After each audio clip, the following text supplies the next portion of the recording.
Ok, pessoal, então vamos lá, né? Eu sou o tutor Alexandre Lucena, vou fazer aqui com vocês uma pequena revisão sobre o princípio de contagem, né? Então, inicialmente a gente fala de princípio multiplicativo, né? Que representa, né, o número de maneiras de se tomar duas decisões independentes, né, sendo a primeira com n uma possibilidade e a segunda com n duas possibilidades. Então, nesse caso, para fazer esse cálculo, né, de possibilidades, eu fazer o número de possibilidades 1 vezes o número de possibilidades da segunda decisão. Né? E assim, se eu tiver 3, 4, 5, 6 ou quantas decisões forem, eu tenho que fazer esse produto. Então a gente começa com um exemplo. A figura abaixo representa o mapa das estradas que interligam as comunidades A, B, C, D, E e F. Né? Então observa aqui, ó, cada situação dessa aqui representa o número de caminho entre as cidades. Né? Então, por exemplo, de A para B eu tenho 2, de B para C eu tenho 3. Né? E assim, cada vez que eu vou partir de uma cidade a outra, né, eu tenho que escolher entre fazer um caminho ou outro. Né? E a questão é, quantos caminhos existem para se chegar a D, partindo de A, sem que se passe mais de uma vez na mesma comunidade, ou seja, sem regressar. Né? Então, o que é que acontece? Eu posso fazer esse caminho fazendo o caminho ABCD, né, DCBA, ou fazendo o caminho AFED, né, DF, DEFA. Então, fazendo o caminho, né, partindo de A aqui pela direita, no sentido anti-horário, eu vou ter aqui, ó, 2 vezes 3 vezes 2 possibilidades, que dá 12. Né?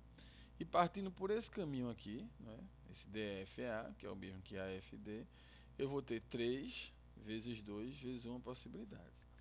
Então isso vai perfazer um total de 18 possibilidades. Um outro exemplo. Né? Quantos anagramas da palavra castelo tem as vogais juntas e em ordem alfabética? Né? Então a gente tem que lembrar que castelo tem 7 letras, sendo 3 vogais e 4 consoantes. Ele quer que as vogais A, E e O estejam juntas e nessa ordem, né? Em ordem alfabética, A, E, O. Nesse caso, essa questão da ordem alfabética não vai nem fazer diferença aí.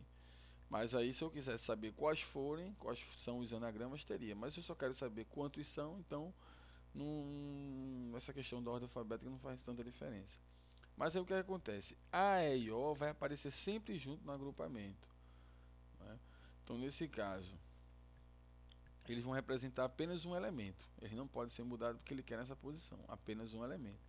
Quando eu junto com as 4 consoantes, vai me dar um total de 5 elementos, né, para 5 posições, e aí eu uso o princípio multiplicativo. Para a primeira decisão eu tenho 5, uso 1, sobra 4, né, para a segunda decisão eu tenho 4, uso 1, sobra 3, e aí seguindo com o mesmo raciocínio, 2 e 1, fazendo o produto, 120 possibilidades. Um outro exemplo, dados 8 pontos no plano, A, B, C, D, E, F, G e H, né, de modo que não existam 3 pontos colineares entre si, quantos são os segmentos de reta que podem ser formados unindo 2 desses pontos? Então, ó, princípio, um segmento de reta é formado por 2 pontos, ok? Então eu tenho 8 pontos para começar, né? Só que um ponto não forma segmento com ele mesmo. Ele precisa de outro ponto, né, em outra posição para poder formar um outro segmento. Então vai me dar 8 vezes 7 vezes 56 possibilidades. Detalhe, quando a gente faz esse raciocínio, a gente tem que considerar que AB é o mesmo segmento que BA. Né? Então eles estão se repetindo, né? Assim como AC e CA, EF, FE. Né? Então o que é que eu faço? Divido isso aí por 2, né? E tenho 28, né, segmentos que podem ser formados. Então, continuando, né, a gente fala um pouco de permutação. Né? Então, permutar significa trocar.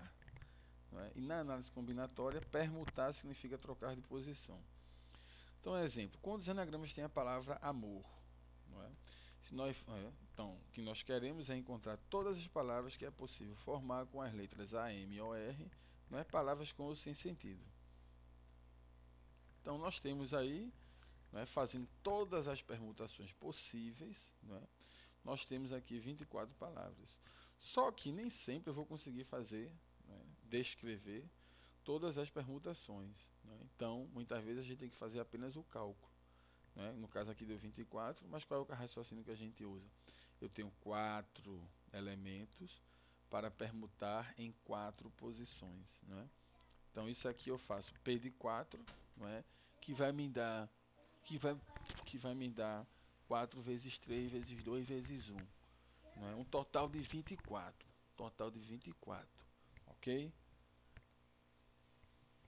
Então, continuando.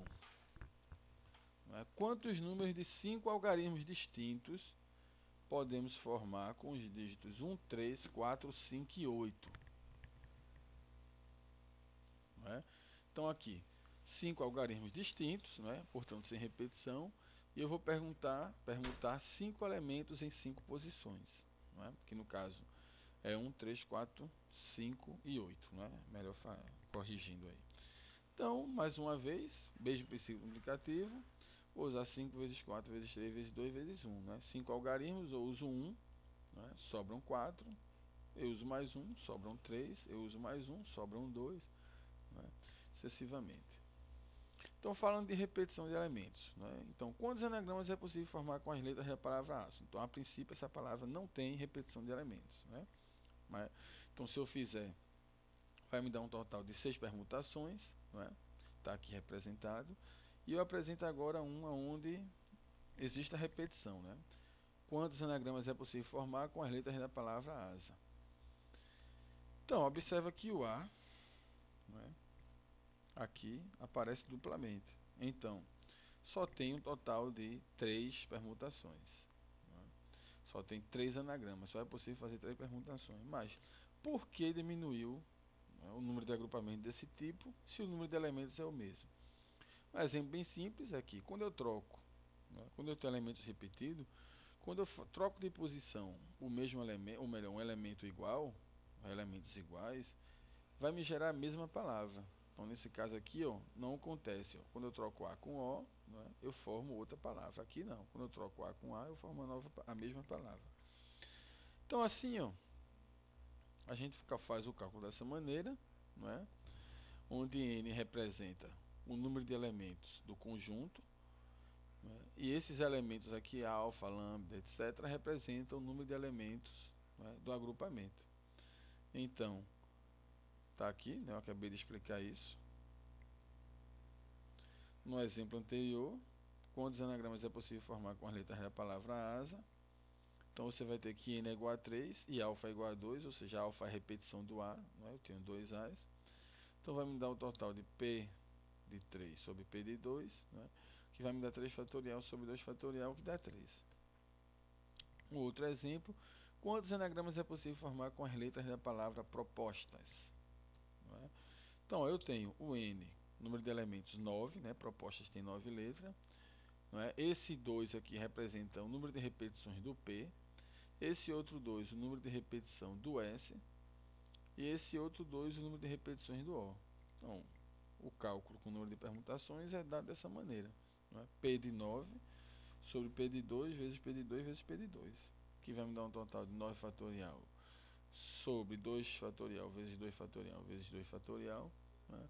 Que vai me dar 45.360 anagramas. Né? Então, nesse caso, 45.360 agrupamentos desse tipo. Então, continuando aqui, né? Falando de arranjo e combinação. Então, a gente tem aqui um número de arranjos, né? Formado a partir de n elementos agrupados P a P, né? É dado por n fatorial sobre n menos p fatorial. Né? E o número de combinações de n elementos tomados P a P, né, é n fatorial sobre p fatorial vezes n menos p fatorial. Né? Onde n representa o número de elementos do conjunto e p o número de elementos do agrupamento. Então, qual é o critério diferenciador? Né? No arranjo, a posição dos elementos no agrupamento importa, né? Ou seja, forma um novo agrupamento. Enquanto que na combinação, a posição dos elementos do agrupamento não importa. Não forma um novo agrupamento. Né? Então vamos lá, um exemplo. Assim, as permutações das letras A, B e C no arranjo representam 6 agrupamentos, enquanto que na combinação representa apenas um agrupamento. Né? Ou seja, para arranjo, ABC é diferente de ACB, que é diferente de BAC, né? Que é diferente de BCA, que é diferente de CAB, que é diferente de BCA. São 6 agrupamentos diferentes. Já quando a gente considera a combinação, ABC, né, é o mesmo agrupamento que ACB, que BAC, que BCA, que CAB, que BCA. Eu repeti isso aqui, tá? Mas desconsidere isso aqui, são 6, tá? Esse caso aqui é CBA. São uma combinação. Então vamos lá um exemplo. Quantos alunos de uma sala, não, 4 alunos de uma sala, né, no caso os alunos A, B, C e D, disputam um torneio. De quantas maneiras eles podem ser determinados como campeão e vice? Né, então pode ser assim, ó. Se A estiver em primeiro, pode ser que B esteja em segundo, C ou D. Né? Se B for o campeão, né, o vice pode ser A, o C ou D. Né? E assim a gente faz com todos e achamos 12 agrupamentos desse tipo, 12 arranjos. Né? Então, observam, A em primeiro e B em segundo é diferente de B em primeiro e A em segundo. Então, são agrupamentos diferentes, por isso que a gente utiliza arranjo. Né? Então, a gente faria, se fosse calcular, o número de elementos do conjunto 4, tá? O do agrupamento campeão e vice apenas 2, então eu teria 4 fatorial sobre 4 menos 2 fatorial, o que vai me dar um total de 12. Tá? Se eu mudar a pergunta, né, eu considero os mesmos 4 alunos, né, em da sala de aula, será escolhida uma comissão de 2 alunos entre os alunos A, B, C e D. De quantas maneiras essa comissão pode ser formada? Né? Então, poderia formar assim, ó. Observe que a escolha AB e BA representa a mesma comissão. Né? Então, logo, podemos formar, né, além da comissão AB, as comissões A e C, A e D, B e C, B e D e C e D. Né? Estou colocando aqui em ordem alfabética apenas por questão de organização mesmo, mas não importa se ele estiver na frente bem em segundo, porque a comissão é a mesma. Né? Como é uma comissão e não está dando nenhum critério, né, que diferencie os elementos, todos terão a mesma importância na comissão, né, no agrupamento. Então, nesse caso, né, combinação de 4, 2 a 2, né, você fizer os cálculos vai achar 6. Volta a lembrar, ó, na comissão A, B e B e A é o mesmo agrupamento, é a mesma comissão. Ó. Enquanto que no arranjo, né, ó, A em primeiro e B em segundo é diferente de B em primeiro e A em segundo. Né? Então fiquem atentos a isso, né, na hora de resolver os problemas desse tipo. Ok? Boa sorte aí.